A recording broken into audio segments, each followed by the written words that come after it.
भूतनी का खूनी बदला।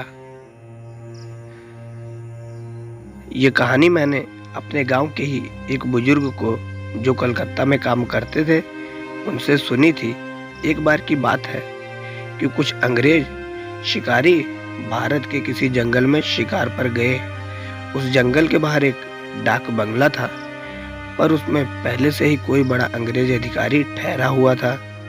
अस्तु इन अंग्रेज शिकारियों को जंगल के बीच बने एक पुराने डाक बंगले में रुकना पड़ा। इस डाक बंगले का रखवाला अपने परिवार के साथ रहता था और डाक बंगले में रुकने वाले लोगों की सेवा करता था। इस रखवाले के परिवार में उसकी बीवी तथा लगभग 14-15 साल की उसकी एकमात्र लड़की थी। एक शाम जब अंग्रेज शिकारी शिकार करके वापस डाक बंगले पर आए तो नहा धोकर पीने बैठ गए। पीने के बाद उन्हें इतनी चढ़ गई कि वह लोग पूरी तरह से बहक गए और उस रखवाले को गोली मारने के बाद उसकी बीवी तथा बच्ची को नोच डाले। इन पापियों को नशे में कुछ भी पता नहीं चला और नोचने के बाद उन दोनों को भी गोलियों से भून डाले और तीनों की लाश को डाक बंगले के पीछे दफना दिए। यह बात आई गई रह गई। अंग्रेज ने फिर कुछ दिन के बाद वहां कैलाश नामक एक नया सेवक रख दिया। किसी को कुछ भी नहीं पता चला कि पुराने डाक बंगले का पुराना सेवक और उसका परिवार कहाँ चला गया। एक बार की बात है कि एक नया सेवक कैलाश रात को गेट बंद करके सोया हुआ था। तभी अचानक उसकी नींद खुल गई, क्योंकि उसे लगा कि दरवाजे पर कोई रो रहा है। उसने एक हाथ में लाठी उठाया और दूसरे में चिराग और दरवाजे पर आकर हाँक लगाया, कौन है? इतनी रात गए दरवाजे पर कौन रो रहा है?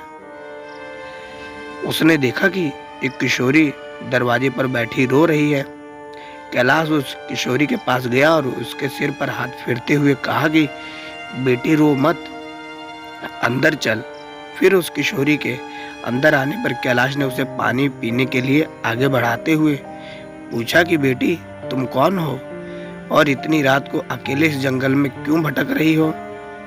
कैलाश की इतनी बातें सुनते ही वह किशोरी और तेज फड़फ पड़ी। कुछ समय तक तेज रोने के बाद वह थोड़ा शांत हुई और कैलाश को बताई कि वह इस डाक बंगले के पहले सेवक की पुत्री है। फिर उसने यह भी बताया कि कैसे 4-5 अंग्रेज शिकारियों ने उसके पिता को मार डाला और उसके बाद उसके तथा उसकी माँ की आबरू को नोच डाला। फिर कैसे उसकी माँ तथा उसको भी गोलियों से भूनने के बाद डाक बंगले के पीछे दफना दिया। उस किशोरी की इतनी बातें सुनते ही कैलाश पूरी तरह सहम गया, पर निडरता दिखाते हुए पूछा कि ऐसे कैसे हो सकता है? अगर तू मर गई है तो मेरे सामने कैसे बैठी है? कैलाश की यह बात सुनते ही वह लड़की अचानक गायब हो गई और कैलाश को समझ पाए इससे पहले ही वह उस कमरे की दीवार पर उल्टी टहलती नजर आई। कैलाश यह नजारा देखकर पूरी तरह से सहम गया। फिर अचानक वह लड़की आकर कैलाश के सामने बैठते हुए बोली कि काका आप डरिए मत, मैं आपका कुछ भी बुरा नहीं करूंगी। धीरे धीरे कैलाश का डर जाता रहा और उसने अपने मस्तक पर आई पसीने की बूंदों को गमछे से पोंछ लिया। फिर उसी रात को उस लड़की ने वह जगह दिखाई जहां उन तीनों को दफनाया गया था। कैलाश ने कुदाल से खोदकर उन तीनों के अस्थि पंजर को निकाला।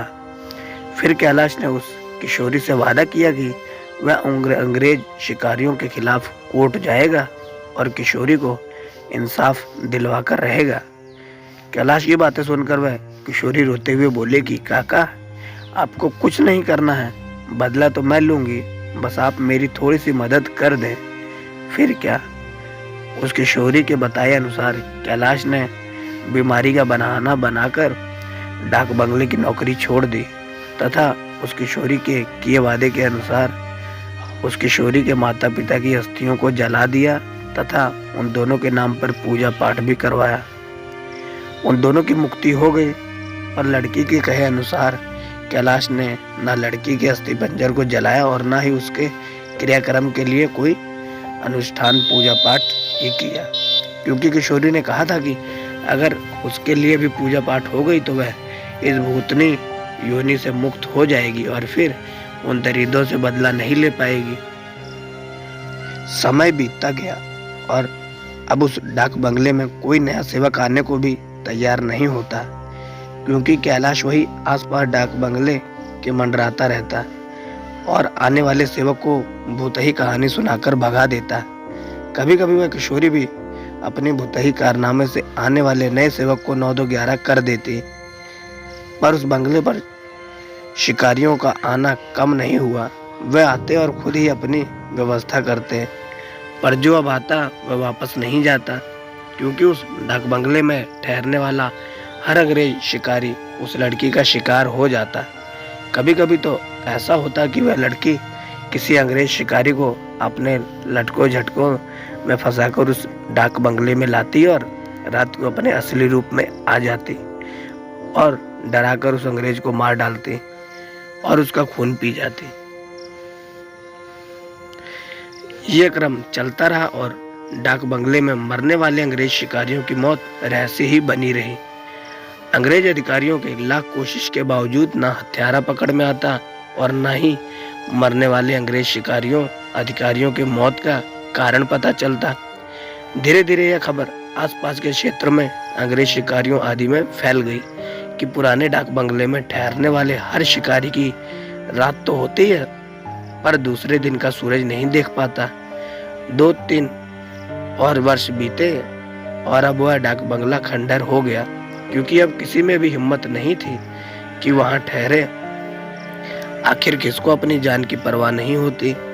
पर वह किशोरी भूतनी जो अब युवती बन चुकी थी, उसी डाक बंगले में रहकर अपने हथियारों का इंतजार करती।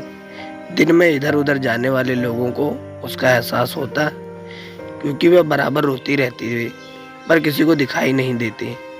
एक बार की बात है कि वह युवती उस जंगल में रह रहे एक युवा भूत तथा युवा भूतनी के संपर्क में आई।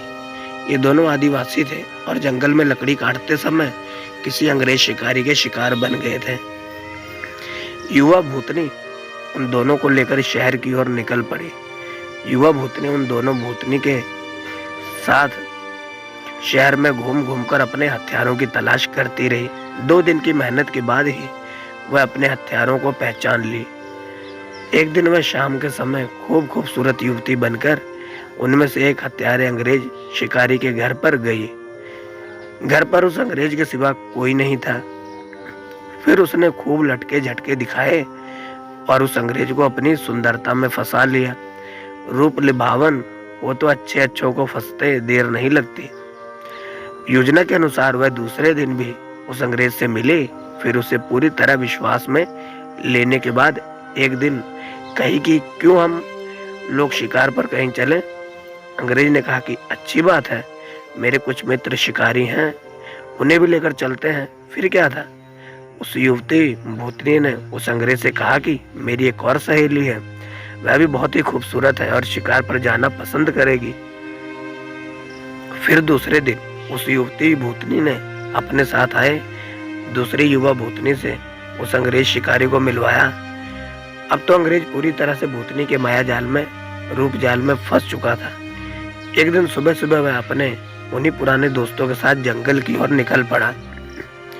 दिन भर शिकार करते रहे और खूब मौज मस्ती की। शाम होने को आई तो अंग्रेज शिकारियों ने कहा कि अब सूर्य ढलने लगा है, क्यों ना हम लोग वापस शहर लौट चले।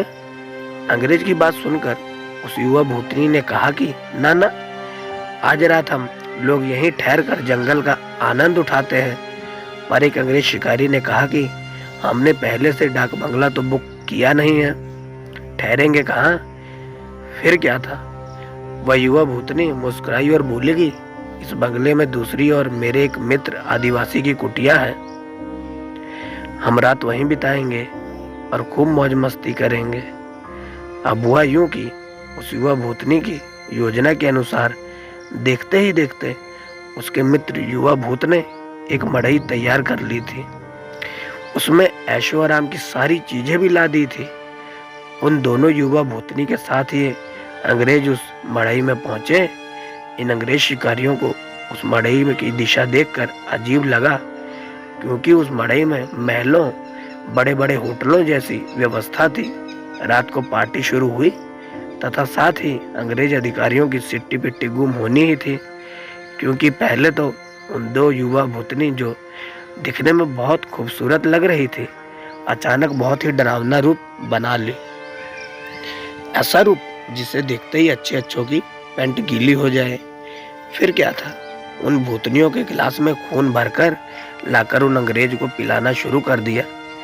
किसी अंग्रेज की हिम्मत ही ना थी कि वह ना करे, क्योंकि सबके पूरी तरह से डरे हुए थे और कांप रहे थे।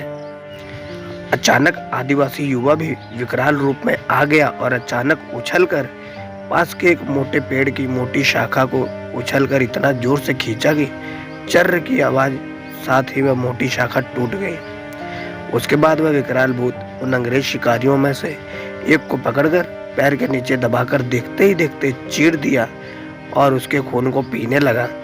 उसका खून पीता देख दोनों भूतनियों ने भी लंबी लंबी विकराल जीभ निकालते हुए खून पीने में उसका साथ देने लगी और साथ ही अपने बड़े बड़े नाखूनों से उसका शरीर जगह जगह से चीरने लगी। उस युवा भूतनी ने तो भयानक आवाज निकालते हुए दौड़कर एक दूसरे अंग्रेज शिकारी के पास पहुंची और उसकी आंखों में अपने विकराल भयानक भाले जैसे नाखों को डालकर उसकी दोनों आंखों को निकालकर खा गई। इसके बाद उन तीनों भूतही भूत ने एक एक कर सभी अंग्रेज शिकारियों को मार डाला। दूसरे दिन उन अंग्रेज की खोज में आए अंग्रेज अधिकारियों को उनकी ऐसी विभक्त लाशें मिली जो देखने में बहुत ही भयानक लग रही थी। उनको ऐसे नोचा गया था कि लगता था कि यह किसी मनुष्य जानवर का काम ही नहीं हो सकता। कैलाश को तो सब कुछ पता ही था, पर वह किसी को कुछ नहीं बताया। फिर एक दिन समय निकालकर गोपनीय रूप से कैलाश ने उस युवा भूतनी के कंकाल को भी जला दिया तथा उसकी मुक्ति के लिए एक पूजा करवा दी। यह एक काल्पनिक कहानी है, पर हकीकत भी हो सकती है उन लोगों के लिए जो अपनी शक्ति संबंधों का नाजायज फायदा उठाते हुए गलत कार्यों को अंजाम देते हैं और उन्हें लगता है कि कोई उनका बाल बांका भी नहीं कर सकता।